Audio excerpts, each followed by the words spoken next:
Jesus is not without stumbling blocks. She's a daughter, a mother, a grandmother, and a friend. Tracey's love for Jesus gave her great desire for children. After having 12, she had a horrible accident and now focuses on being a child of God.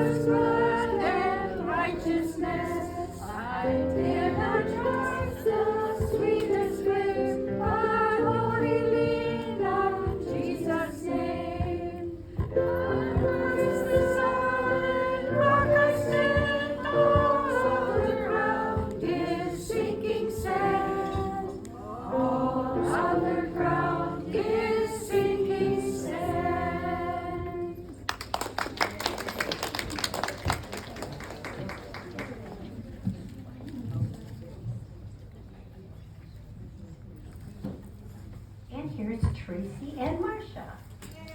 Yay. Hello, everybody. Hello. First, before I start my speech, I'd like to thank everyone who prayed for my granddaughter, who's safe at home now and still needs our prayers because she's really struggling with life. So her name is Lillian, and please keep her in your prayers.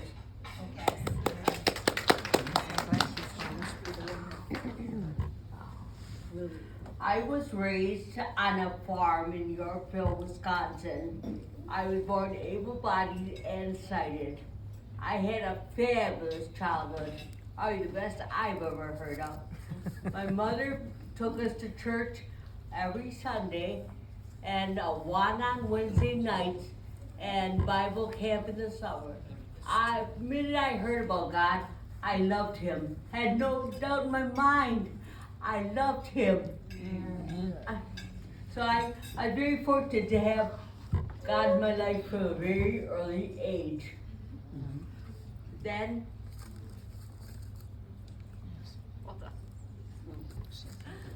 We worked on this. sorry.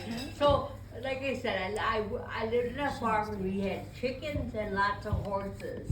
I had acres and acres of farmland, and my childhood was wonderful. I went to camp every summer, and I got baptized when I was 14. Lots of things happened to me when I was 14. I was baptized, and I went to camp again that summer. And when I went to camp that summer, I met my counselor, and I was a frumpy little 14-year-old, and she was a gorgeous 18-year-old girl with long brown hair. I said, wow. And she was so in love with Jesus Christ. I was in awe. And at the end of the summer camp, she announced to all of us, she has to go in for a small procedure. And that small procedure happened to be open heart surgery.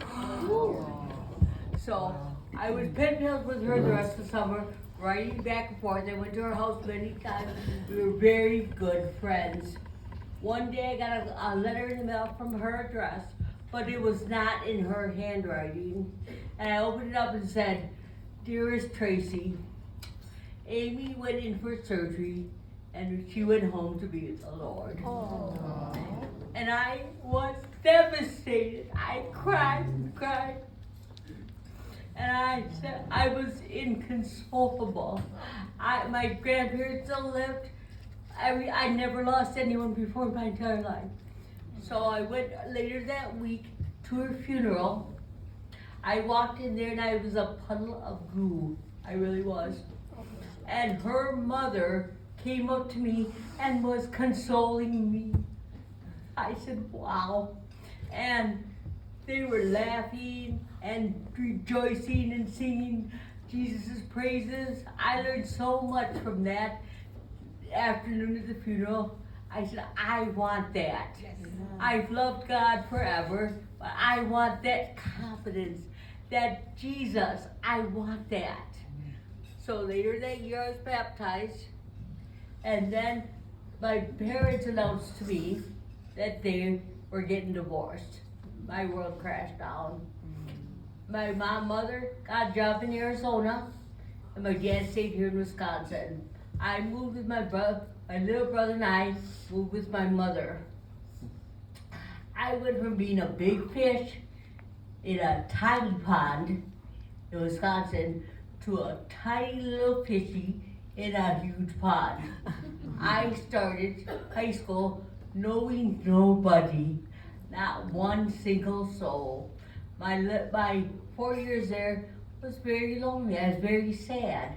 But the silver lining of that was I was able to delve into my schoolwork, and I graduated there with a full scholarship to any Arizona university. And so there is a silver lining to every situation. So I picked the University of Arizona for 2 reasons.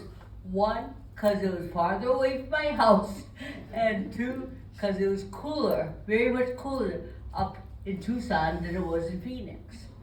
And I loved college. I had a fabulous time in college. I graduated in 4 years with a degree in psychology, and I was gonna save the children of the world. That's what I wanted to do. So after college, I moved back to Wisconsin because I missed my father and I missed the change of seasons. This state is beautiful with the change of seasons, and I missed it. So when I moved back to Wisconsin, I got a job at a residential treatment center, and I was working with girls that had nobody in their life. I couldn't believe how broken our foster care system was. And I vowed to myself, my goal is to save money, get a house, and take in some foster girls. I really wanted to do that. So I did that. Took me a while to save up for a house, but I did that, and I got a house, and I went to the agency and said, give me a child that would normally not get the foster care. Give me someone who's burned her bridges and won't have a chance to get a home. So I was sitting in the room, and in comes my worker with this tiny little girl. She was 5 years old. She had a pixie haircut and big blue eyes. I said to myself, boy, no one listened to me. And then she spoke. She said more 4-letter words than I've ever heard in my entire life. She told me how stupid and ugly I was, and that she hated me. She spit on me, she hit me, she pinched me, she did everything she could to make herself undesirable so she wouldn't be hurt again. The social worker took her back to her room and looked at me and said, don't worry, honey, we'll find someone who you can have in your home. We'll keep looking. I said, no, I want her. That's how I met my first daughter. Then I found out she was one of 8 children, and every one of them was in foster care. And I said to myself and the social worker, if ever any of her siblings are up for placement, please consider me, because I think keeping siblings together is very valuable. So that's how I met my second daughter. She came to me, she had long, brown, gorgeous red brown hair and beautiful green eyes, and her eyes were so sad. So the 3 of us lived together in our home for quite a while, dealing with their issues. They were not socially acceptable, so I had to go through a lot of childcare and not have placements for places outside of my home for them. I couldn't find a daycare that would deal with their issues, and they kept getting kicked out of school. So I said to myself, I'm going to have to find a job where I am home all day. So I started a daycare in my home. Good for you. So I was home with the girls.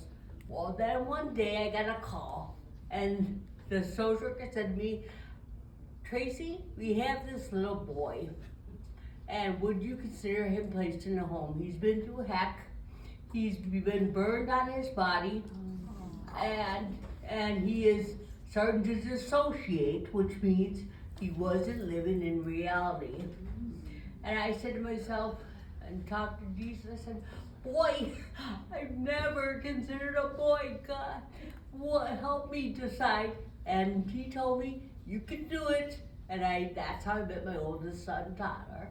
And he came to me, like I said, with burns all over his little body. And the thing about it is, now brace yourself, the abuse that happened and the way he got burned, he's got thrown into a scalding tub of water by his foster parent. I was just devastated. I'm like, how do you deal with that? How do I look at this boy? How is this boy ever going to trust me? How am I going to get through to this little boy? And every time I touched him, I was changing his pressure bandages on his legs. And I know it hurt him badly. I could see the pain in his eyes, but he never shed a tear. He was so used to being abused that he didn't even cry.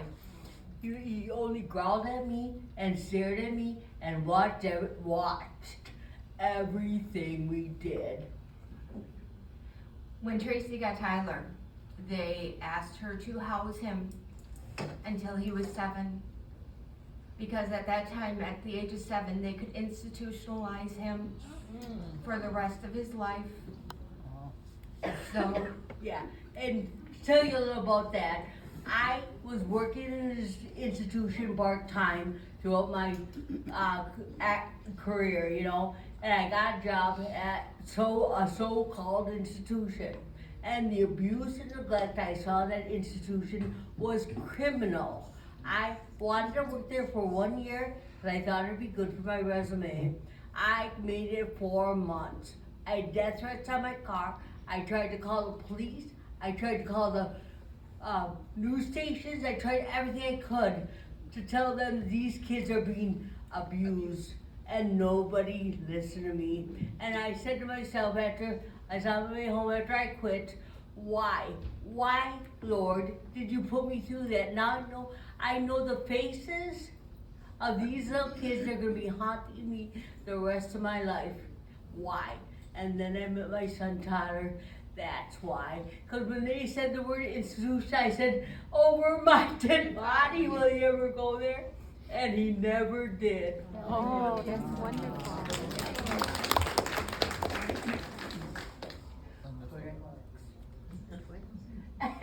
So then I got a call from the social worker, and she said the mother of my twins was pregnant again.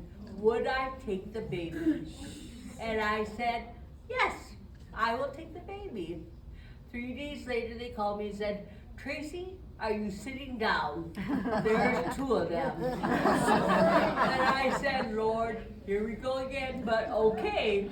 I saw my girls, I saw their eyes, I saw how sad they were when they heard they wouldn't get the baby.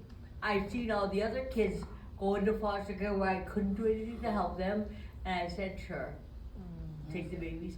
I was expecting, she had no prenatal care. I was expecting twins that were 2 pounds, if that, and very medically needy. But God is so great. I got twins that were 6'11" and 7'2", and fat and chubby and totally healthy. And I said, boy, Jesus is fantastic. So we were living our life, doing the thing, and I bought a bigger house for us because there was 5 of us now, 6 including me. I bought a bigger house in a better school district. And the kids had everything, I'm sorry, but they were spoiled. We had a trampoline, we had a big slide in the back, we had a playground with a curly slide. Amazing what the life these kids were living. And I was very proud. They were living a very great childhood. And then one day I was standing outside my friend's house, just talking to somebody, and I fell backwards. My body went limp, went stiff, and I fell backwards like a plank of wood on concrete. And they know that something in my brain failed. They still do not know what it is, but it started in my brain. But when I hit the pavement, I had a massive heart attack. So I was barely clinging to life. When I went to the hospital, I was in a coma, and they took a brain scan. I had 0 brain activity. My kids came to say goodbye to me, and everyone, my daughter, my oldest daughter, who is now grown, was sitting by me saying her goodbyes, and she saw a tear run down my face. And she told the doctors, and the doctor says, "Oh, sweetheart, you're disabilitated. She can't hear you." And my daughter said, "Yes, she can hear me. I know she can hear me. I can tell she can hear me." And they took another brain scan, and I had 14% brain activity. Yeah, exactly. The doctor said, "That's impossible. You don't go from being brain dead to having brain activity. It doesn't happen." And my daughter looked him in the face and said, "With Jesus Christ, it does." So, When Tracey came back, she didn't know it at the time, but she came back as an infant. yeah, I did. So I came back. I was in the hospital. I was in a coma for almost a month, and then they transferred me to the brain injury unit. I went to the brain injury unit and lived there for 1 calendar year. Wow. And I was like a giant infant. You ever see that cartoon Baby Huey? That's what my family called me, because I was just a giant infant, and I couldn't do anything. I slept for 20 hours a day. I was in therapy when I wasn't sleeping. All I wanted to do is just sleep, and I was a hot mess. They really thought I would be simple the rest of my life because I didn't talk, I didn't do any interaction, and they just said, "You're just gonna deal with the fact your mother's alive, but she'll never be able to interact with you guys." And one day I was in my terrible twos, and I was kicking balls up and down the hallway, and the 2 nurses at the end of the hallway were doing a crossword puzzle. And one of them asked the other a question, and he didn't know the answer. And I yelled it out. And he said, he looked down the hall and said, "Who did that?" And the other one said, "I think it was Tracey." Well, I had been going through testing, and they held up cards for me, like a picture of a cow. And they said, "What is this?" "I don't know." And then they ended up picture of a clothes hanger. "I don't know." So they thought I just wasn't there. And then they realized I wasn't simple, I was blind, completely blind. And then I said, so then I started working, and I was going up and down the hallway, again being a rapscallion, because that's what I was back then. And I was just causing over the hallway, and I said to them, "I see somebody spilled pink yogurt all over the hallway." And they looked down the hallway and said, "She's delusional." And I said, "No, now it's on the ceiling, it's on the wall, it's everywhere." Well, I didn't know that back then, but when you're blind, those that retain their sight first see the color red. And pink was in the red spectrum. So pink was the first one to come back to me. And then by the end of the day, I saw all the colors. And you ever see Wizard of Oz, which I'm sure you all have? It was like walking through the doorway and seeing colors. I couldn't believe it. And the Lord Jesus had kept me from that reality for months that I was blind. So I wouldn't be mourning that and focusing on that, so I could focus on my therapy and my rehabilitation. He kept me from that, and what a saving grace that was. So then,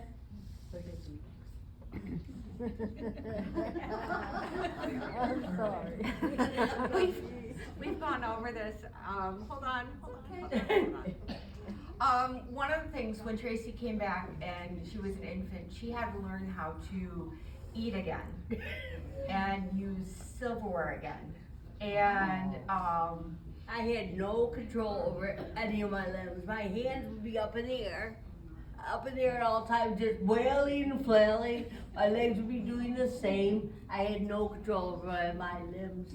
And I had to learn everything over again. And like she said, you think eating is an innate characteristic? It's not. Trust me, it's not. I had to learn how to eat, and I'd put something in my hand. They'd put something in my hand and boom, it'd be on my forehead. And it was just so crazy. I was very amusing back then, to say the least. she still eats like that. But she doesn't have full feeling in her fingers. That has never come back. I had no feeling in my hands at first. I'd hold a cup and just drop it. I had no feeling. Now it's the tip of my fingers. I have no feeling, which ironically means I can't learn Braille. So I wasn't able to do that. But I'll tell you one thing, I don't miss it. I'm fine with that. But it was a tough realization. Before her accident, Tracey was looking for a mentor for Tyler. 4 out of her children are white, and then she had Tyler, who is an African American boy, struggling with his identity. Yeah. And he was, so I went to Milwaukee County before the accident and asked for a big brother for Tyler, because he really was lost. He needed a mentor, someone to look up to, and I went to Milwaukee County to get a black big brother. Not one black man in the entire city of Milwaukee stepped up for my son. I was heartbroken. And this boy was sitting there hurting, and I could do nothing about it. Then, by the grace of God, this is how great Jesus is, listen. When I hit my head, all my kids were thrust back into foster care. And I got, Tyler was put with a Christian black man. Awesome. That he still lives with. He To this day. He still lives with him, they're best friends. Oh, good. And Tyler is a very secure young black man. In fact, every Sunday he goes to church and sends me the scripture of the week. Oh, that's wonderful. So my boys, the twins, were put back in foster care, and they end up with a Christian family too. Amazing how God works. And then every one of my kids, well, of the 5, 4 of them are strong Christians right now, and we're working on the 5th.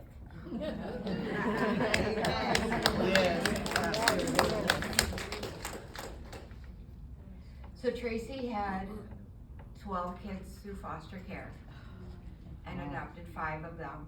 She was actually working on adopting 2 more when her accident happened. The one lady that she has her 4 kids from actually has 12 children. And the children still get together.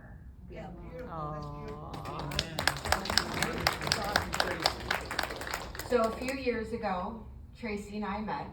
Oh yeah, I gotta tell you this story. So my friend invited me to a Bible study, and I of course I said yes. So I went to her Bible study, and she said, "Oh Tracey, sit in the soft comfy chair." And I said, "Certainly I will, thank you." Well, I didn't know that somebody else had claimed the chair before me, and it was Marsha here. And so I met her, and she's like looking at, I couldn't see that she's looking, but I could feel her looking at me like, "Why are you in my comfy chair?" And then I said, then we got We got to know each other. We've been best friends ever since. And I wouldn't have my friend's birthday here if it wasn't for my accident. We would have never crossed paths at all. And I'm telling you, when I fell on my head, I lost everything. Every material thing which I found was important for the kids to have when they were growing up, I lost it all, but I gained so much more. My kids are healthy and happy. They are Christians and they love the Lord. Not one time did they ever come to me and said, woe is me, we went through heck, we lost our childhood, everything was messed up. Not one time have they said that.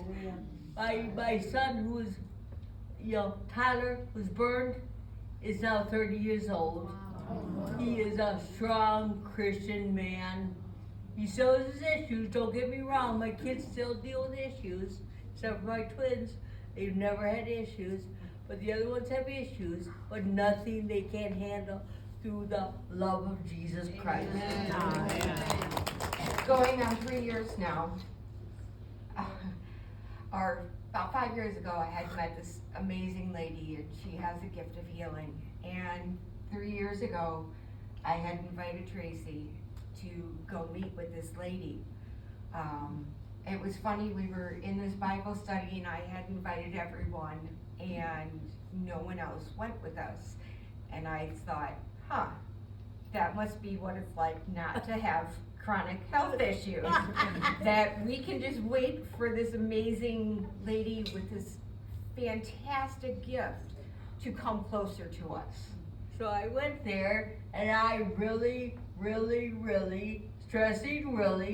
wanted my vision back. And I said, I let her pray over it, she put her hands on me, and when I left, I had no vision. And I was a bit sad, to say the least. And on the way home, bummed. I was bummed. And then I went to my cardiologist later that month, and guess what? My heart was totally healed. I got rid of my defibrillator, and my heart has been this good ever since. So he knew what I needed. I thought I knew what I needed, but guess what? He was right and I was wrong. What a shock to you all. I'm sure you love to hear that. She was right. So God is still working miracles in our lives today. Over the time, Tracey has lost the ability to walk. Yeah, my nerves and my legs don't work, and the neurologist is working on that. And I'm telling you this, guys, this is my promise from Jesus Christ. I will walk again. One day I'm going to walk through these doors, and you will know the amazing Jesus Christ and His work, because He told me I will walk again. Amen. In my hand, I'm holding the word hope. Let me tell you about this. Sorry, that's not it. This is it. Okay. My son, my 9-year-old son, carved this out of wood while I was in a coma. His little tears soaked this little piece of wood. And he prayed over it. He prayed for me. Please just let her wake up. Please just don't take her away. And I still have this is one of my most cherished items. And when I woke up, he gave this to me. I don't know if it's upside down or not, but it said hope. It said hope. It says hope. And he made this for me. And God bless him. Those boys, those kids are why I get up every day and breathe. Yes. Because I know it's Jesus first and the kids second. I know that. But they are my inspiration. That's why I worked so hard that year on the brain injury unit. It was for them. Those kids deserve the world, and they're so happy and healthy now. And I just thank God every day for them. Yes.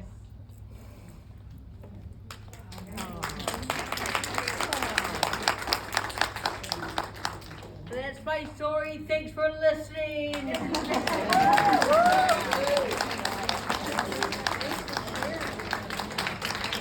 reminded me of a verse, Romans 15:13. Now may the God of hope fill you with all joy and peace in believing that you may abound in hope by the power of the Holy Spirit. What an amazing story.